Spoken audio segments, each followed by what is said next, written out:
How are they the same? Well, going back to John Paul II, he wrote, local ecclesial authorities should seek adaptations of the parish structures meaning the advisory councils, finance councils, pastoral councils, according to the full flexibility granted by canon law, especially in promoting participation by the lay faithful in pastoral responsibilities. So Pope John Paul II was very much in support of the role of advisory councils in the parish, especially finance councils and pastoral councils. Pope Emeritus Benedict said, it is necessary to improve pastoral structures, again, finance councils, pastoral structures in such a way that the co-responsibility of all the members of the people of God in their entirety is gradually promoted. This demands a change in mindset, particularly concerning lay people. They must no longer be viewed as collaborators of the clergy, but truly recognized as co-responsible for the church's being and action, thereby fostering the consolidation of a mature and committed laity. You know, I was raised 1950s in the pre-Vatican II church, and at that time, the leadership of the church was real clear. It was the pastor. The pastor was the pope of the parish. The rest of us were asked to pray, pay, and obey. Okay? Then along came Vatican II, and the model changed. And the model emerging from Vatican II was one of collaboration. We were told the clergy and laity should collaborate. Okay? Pope Emeritus Benedict notched up even higher. He said, collaboration is not even enough. We want people to be co-responsible. We want the clergy and the laity to feel co-responsible for the parish. So that if you're a parishioner, you have some responsibility for the success of your parish. It's not just that you can be a passive individual and say, well, you know, that's the pastor's problem or that's the staff's problem. You as a parishioner must be co-responsible along with the clergy for the good of the parish. Now, as Pope Emeritus Benedict noted, this demands a change in mindset, particularly concerning lay people. The biggest obstacle to people taking on a co-responsibility for the parish is with the laity, not so much with the clergy. Most clergy would welcome lay people taking on more responsibility, especially in the temporal areas of the parish. Most clergy, well, no clergy member I know, was ordained because they wanted to run a business. But that's what the parish is sometimes. And they, the seminaries don't do a good job of training them to do this, and it's not their gifts. So they're really happy in most cases when the laity would take on some co-responsibility for especially the temporal part of the parish. But many laity are reluctant. At least in Philadelphia Archdiocese, many laity still have the mindset that they're there to pray, pay, and obey, and let the clergy do the work. The fact that you're here tells me that you're not that type of person. You do feel a sense of co-responsibility for your parish. We need to spread that around. But again, so that's a similarity. Both pastoral councils and finance councils should operate under the mindset that they are co-responsible with the pastor for the parish, that the structure in place, the finance council and the pastoral council are there to enact that co-responsibility. Okay, yeah, you're there to help the priests carry out their stewardship, especially the parish's temporal assets. But pastors may not consult their councils about faith, orthodoxy, moral principles, or laws of the universal church. You wouldn't want a pastor come into a pastoral council meeting, for example, saying, okay, today, folks, we're going to discuss and vote on transubstantiation. No, that's what they're there for. You're there to consult the pastor on issues, but not on issues of faith, orthodoxy, and moral principles, and so on. This is real important.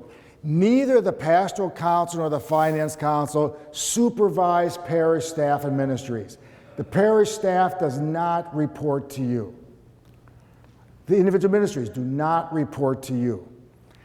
Sometimes folks on the pastoral council, for example, say, well, we have a parish business manager and he or she reports to us. No.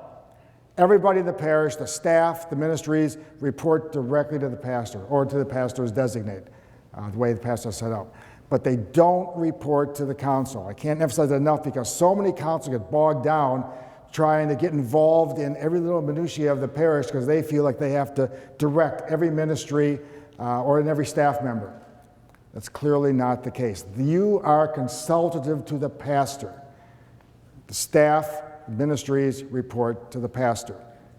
Now, that's not to say that they can't appear at your meetings and give you reports, but they do so at the behest of the pastor. You ask the pastor, would you have the business manager or some other ministry, the music ministry, make a presentation to us? That's fine. That should happen. That should happen often. But it's not because you are in charge of them. It's because they are there because the pastor asked them to. Okay, leadership should be shared. Now, as you remember the canon law earlier said the pastor presides. I suggest the pastor preside, but not chair. The chair implies that the person there has to run the meeting. If you're running the meeting, you're worried about things like, well, are we on schedule? Is everybody participating?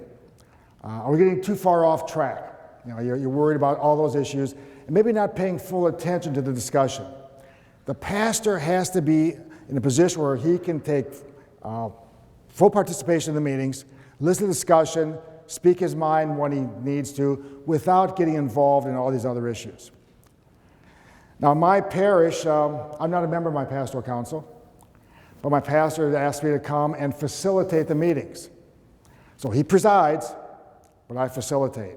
So that my job is to make sure that we stay on schedule, make sure that everybody participates, make sure we don't get too far off a tangent. Unfortunately, my job does not include my expressing my opinion, which is really hard. You're in your own parish, you hear this discussion going on, and say, I want to say something about this, but I'm not supposed to. Okay? However you do it, though, I would recommend that someone other than the pastor be chair to run the meeting. The pastor presides from the second chair, in effect. And in that way, the pastor can do his job, and the meeting can run more smoothly. Agenda setting should be shared, especially with regard to the pastoral council. I think the agenda should be set by the pastor along with the leadership of the pastoral council. And again, some of the agenda items might be submitted by parishioners.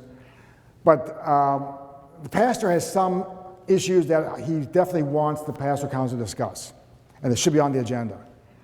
But there's other issues that are bothering parishioners that the pastor should hear about, should learn about, that might decide that should be on the agenda. He should know about that.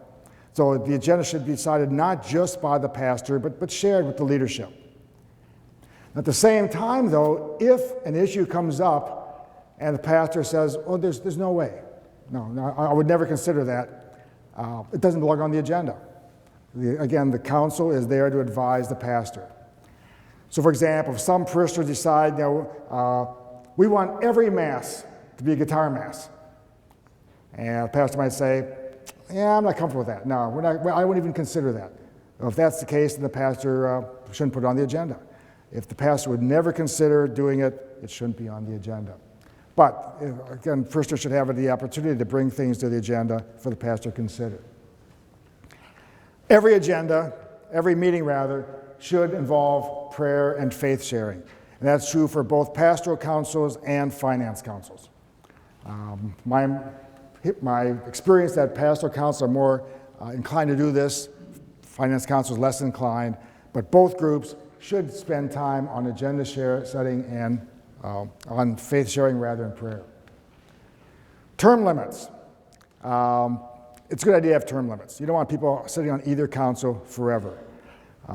Many parishes have a term limit of 3 years, and you can serve 2 terms, okay, something like that.